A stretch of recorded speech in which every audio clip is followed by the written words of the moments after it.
Assalamualaikum warahmatullahi wabarakatuh. Perkenalkan, nama saya Deva Delia Prestanti dengan NIM 2283-2023 dari jurusan Pendidikan Vokasional Teknik Elektro kelas A semester 3. Materi yang akan saya bahas tentang elektropneumatik. Apa sih itu elektropneumatik? Sistem pneumatik adalah sistem tenaga fluida yang menggunakan udara sebagai media transfer. Udara kempa atau dimampatkan dengan menggunakan kompresor dan disimpan di dalam tangki udara kempa untuk setiap saat dapat digunakan. Nah, sistem tenaga fluida atau fluid power system adalah suatu rangkaian pemindahan tenaga atau pengaturan tenaga yang menggunakan media atau perantara fluida atau zat yang bersifat mengalir. Ada unit pelayanan dan konduktor. Nah, di dalam unit pelayanan konduktor ini ada berbagai macam. Yang pertama itu ada unit pelayanan udara, air service unit, untuk distribusi udara kempa dari kompresor ke seluruh sistem. Perlu adanya pengaturan baik kebersihan, tekanan, maupun keperluan pelumas. Sistem unit terdiri atas yang pertama itu ada filter untuk menyaring udara.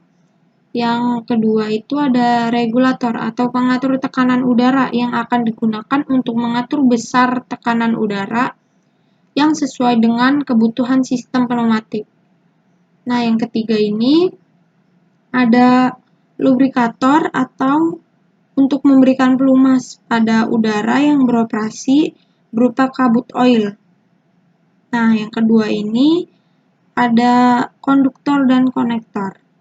Konduktor ini atau penyalur, fungsinya itu untuk menyalurkan udara kempa yang akan membawa atau mentransfer tenaga ke aktuator. Nah, ada konektor. Konektor ini atau disebut juga dengan coupler berfungsi untuk menyambung atau menjepit konduktor yang berupa selang atau pipa agar tersambung erat pada bodi komponen pneumatik.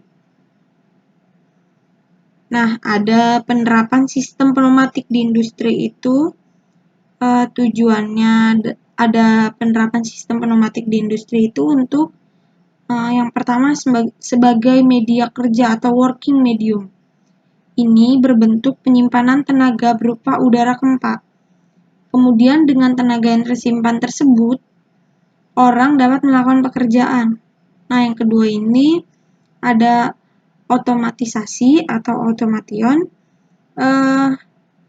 Pekerjaan yang dilakukan dengan udara kempa yang dikontrol dengan alat-alat pengatur dan sensor-sensor, maka dapat bekerja secara otomatis. Ada unit penggerak atau working element. Dari sistem pneumatik dapat menampilkan output berupa gerakan-gerakan yaitu yang pertama itu adalah gerak lurus seperti maju mundur atau naik turun oleh silinder pneumatik. Ada gerak radius atau lengkung atau swivel oleh limited rotary actuator. Nah, ada lagi gerak putar atau rotary oleh motor pneumatik. Bidang-bidang industri yang menggunakan atau menerapkan sistem hidrolik sebagai working medium atau otomatisasi, yang pertama itu dalam bidang manufacturing. Nah, dalam bidang manufacturing ini, yang pertama ada drilling, yang kedua itu turning, yang ketiga milling, nah yang keempat ini forming, nah yang kelima finishing. Nah, dalam bidang handling ini, yang pertama ada clamping, yang kedua shifting, yang ketiga position, yang keempat ini orienting. Nah, dalam penerapan umum dapat dilakukan di udara, di laut, di darat, serta di pertambangan, yaitu yang pertama ada packaging, yang kedua vending, Yang ketiga metering, yang keempat door or crowd control, yang kelima ini transfer of materials. Nah, dalam pertahanan atau kemiliteran itu ada pada alat angkat dan pemutar senjata. Ada unit pengatur atau control element. Yang pertama itu katup pengarah atau directional control valves. Katup ini berfungsi untuk mengatur atau mengendalikan arah udara kempa yang akan bekerja menggerakkan aktuator. Dengan kata lain, katup ini bekerja untuk mengendalikan arah gerak aktuator. Katup pengarah diberi nama berdasarkan yang pertama itu jumlah lubang atau saluran kerja atau yang biasa disebut dengan port. Nah, yang kedua itu ada jumlah posisi kerja. Yang ketiga, jumlah penggerak katup. Nah, yang keempat atau yang terakhir ini ada nama tambahan lain sesuai dengan karakteristik katup tersebut. Berikut ini contoh-contoh katup penggerak dan namanya. Yang pertama ini ada katup 3/2, penggerak plunger, pembalik pegas 3/2 divisi plunger actuated and spring centered, termasuk jenis katup bola, ball seat valves, dan katup piringan disc valves, atau normally closed. Ada yang kedua ini katup 4/2, penggerak plunger pembalik pegas 4/2 divisi plunger actuated spring centered, termasuk jenis katup piringan, disc set valves. Ada yang terakhir ini katup 5/2, divisi air pilot, jenis longitudinal slide. Yang kedua ada katup pengarah, katup satu arah, non-return valves. Katup ini berfungsi untuk mengatur arah aliran udara kempa hanya satu arah saja, yaitu apabila udara telah melewati katup tersebut, maka udara tidak dapat berbalik arah, sehingga katup ini juga digolongkan pada katup penggerak khusus. Macam-macam katup searah yaitu shoot valves. Katup ini disebut dengan katup OR. Katup 2 tekanan. Katup ini bekerja apabila mendapat tekanan dari dua arah, yang disebut dengan katup N. Yang ketiga, katup pengatur tekanan. Katup ini berfungsi untuk mengatur besar kecilnya udara kempa yang akan keluar dari service unit dan selanjutnya menuju sistem atau disebut pengatur tekanan kerja sistem pneumatik. Yang keempat ada katup pengatur aliran, flow control valves. Katup ini berfungsi untuk mengatur atau mengendalikan besar kecilnya aliran udara kempa. Hal ini diasumsikan bahwa besar aliran tersebut yaitu jumlah volume udara yang mengalir akan mempengaruhi besar daya udara tersebut. Ada unit penggerak atau working element aktuator. Yang pertama itu ada single acting cylinder. Silinder ini dapat menyuplai udara hanya dari satu sisi saja. Untuk membalikan ke posisi semula, biasanya digunakan pegas atau kembali karena beban. Silinder kerja tunggal hanya dapat memberikan tenaga pada satu sisi saja. Yang kedua ini ada double acting cylinder. Silinder ini dapat mensuplai udara dari dua sisi. Konstruksinya hampir sama dengan silinder kerja tunggal. Keuntungan dari silinder ini dapat memberikan tenaga pada dua belah sisinya. Silinder kerja ganda memiliki batang torak atau piston rod pada satu sisi dan ada pula yang ada pada kedua sisi. Yang ketiga ada double acting cylinder with cushioning. Cushion ini berfungsi untuk menghindar kontak yang keras pada akhir langkah. Jadi dengan sistem cushion ini, kita memberikan bantalan atau pegas pada akhir langkah. Yang keempat ada air motor atau motor pneumatik. Motor pneumatik mengubah energi pneumatik atau udara kempa menjadi gerakan putar mekanik yang kontinu. Yang kelima ada limited rotary actuator. Ini merupakan penggerak yang menghasilkan swivel, yaitu gerak putar terbatas atau yang disebut dengan gerak lengkung. Nah, karakteristik motor pneumatik itu yang pertama, kecepatan putar maupun tenaga putarnya dapat diatur atau bervariasi.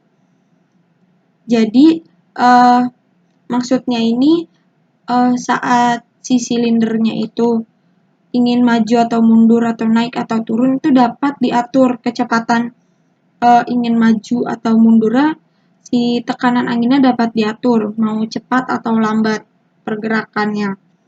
Nah, yang kedua, rentang variasi kecepatannya sangat besar. Nah, yang ketiga ini ukuran baik volume maupun berat relatif kecil. Yang keempat, aman terhadap terjadinya beban lebih. Yang kelima, tidak sensitif terhadap air, debu, perubahan cuaca, panas atau dingin. Yang keenam, tahan dan tidak mudah meledak. Yang ketujuh, putaran sangat mudah dibalik. Yang kedelapan, pemeliharaan sangat mudah. Selanjutnya ada konstruksi silinder pneumatik. Pada gambar di sini, ini merupakan contoh dari silinder pneumatik. Nah, konstruksinya itu yang pertama itu silinder barrel atau tabung silinder yang terbuat dari tabung baja dengan proses honing sehingga permukaan sangat presisi dan halus. Yang kedua ada base cap atau silinder yang terbuat dari bahan aluminium cor atau besi cor. Yang ketiga ada piston rod atau batang torak yang dibuat dari bahan baja, mampu heat treatment, dan juga dipadu dengan kromium agar tahan karat. Nah, yang keempat ini ada bantalan bas pemandu sebagai pemandu atau penyangga piston rod terbuat dari bronze atau perunggu atau plastik yang dilapis metal. Nah, yang kelima ini ada double cap packing sebagai sel antara piston dan silinder. Packaging terbuat dari bahan perbunan untuk suhu minus 20 derajat sampai 80 derajat Celcius. Nah, ada dari bahan piston itu untuk suhu minus 20 derajat sampai 190 derajat Celcius. Dan dari bahan teflon untuk suhu minus 80 derajat sampai 200 derajat Celcius.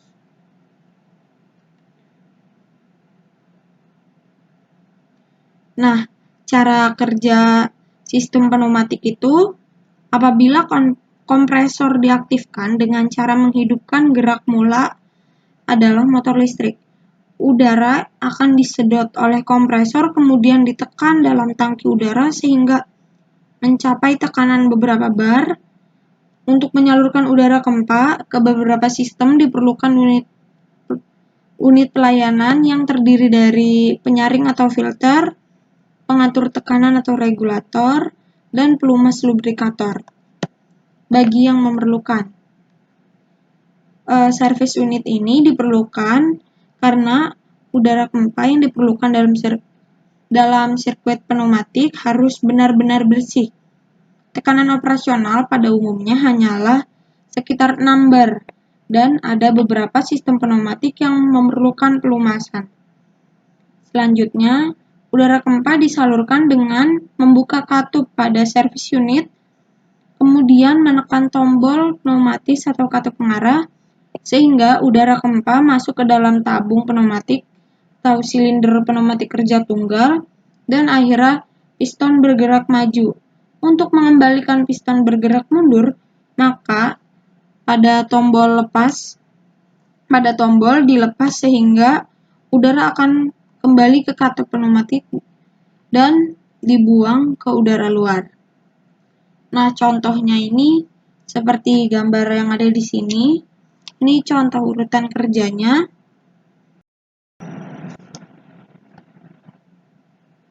Di sini terdapat video tentang prinsip kerja single acting cylinder dan double acting cylinder.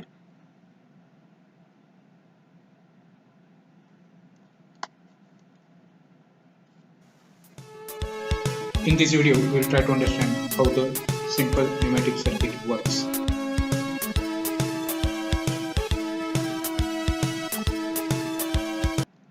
Nah, dalam single acting cylinder ini, dia dapat memasukkan angin itu dari satu sisi saja.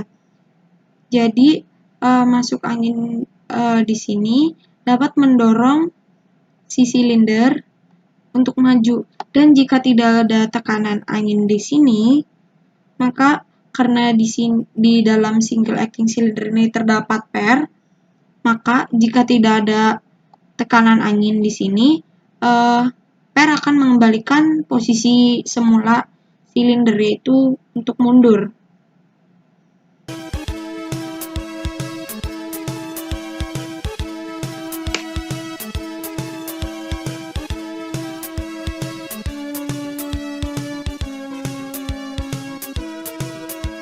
Now we'll see the animation. Ini posisi saat push button belum ditekan.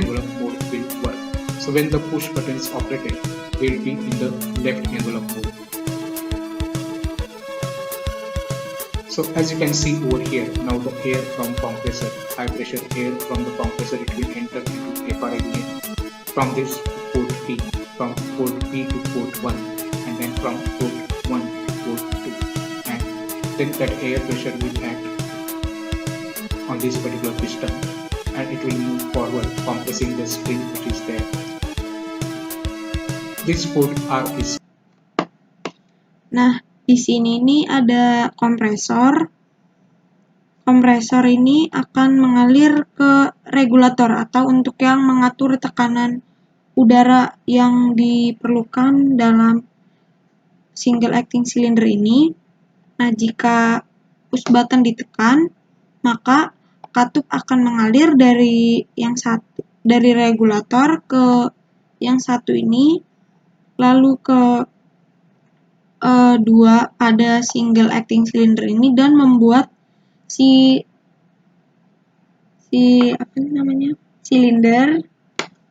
silinder bergerak maju. Nah, jadi pada saat ini sudah tidak ada tekanan, dia akan secara otomatis mundur karena ini terdapat pair. Nah, jika ada tekanan udara lagi, maka si single acting cylinder ini akan bergerak maju.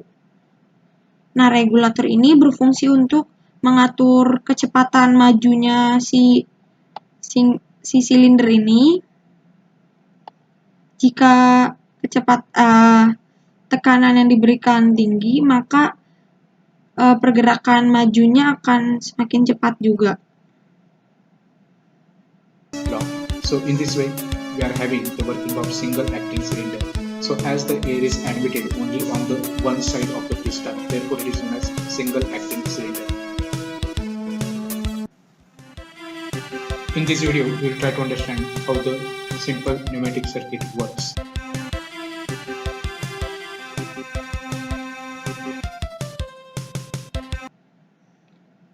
Pada double acting cylinder ini terdapat dua lubang untuk masuk dan keluarnya udara. Nah, pada saat udara yang ini memberi tekanan udara, maka si silinder akan bergerak maju. Nah, maju. Kemudian saat posisi yang lubang ini diberi tekanan, maka si silinder akan bergerak mundur. Ini tidak dapat bergerak mundur secara otomatis karena tidak terdapat pair yang terdapat seperti single acting cylinder. Jadi ini ingin bergerak mundurnya harus diberi tekanan angin lagi.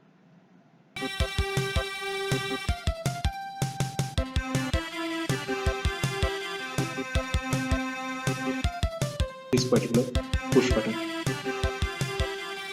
So when we push, we are in the left envelope mode, and now the air from the compressor, high pressure air from the compressor will enter into FRL unit. From this it will go to the port P. From port P it will enter to port 1, then to the port 3, and then the air will be acting on this particular side of the piston. This will cause the piston to move forward, and air from the other side, that is the rod end side, from port 4 it will enter into port 2, and then it will be exhausted to the atmosphere.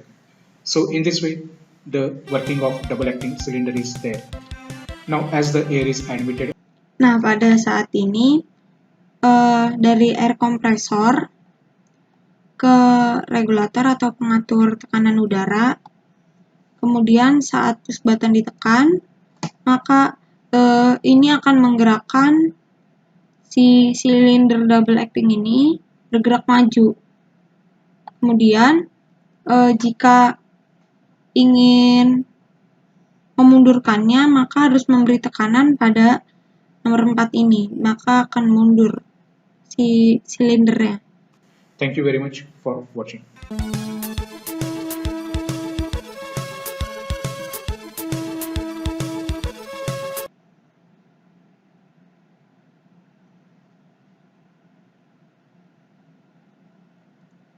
Mungkin sekian presentasi dari pemaparan materi dari saya. Kurang lebihnya mohon maaf. Wassalamualaikum warahmatullahi wabarakatuh.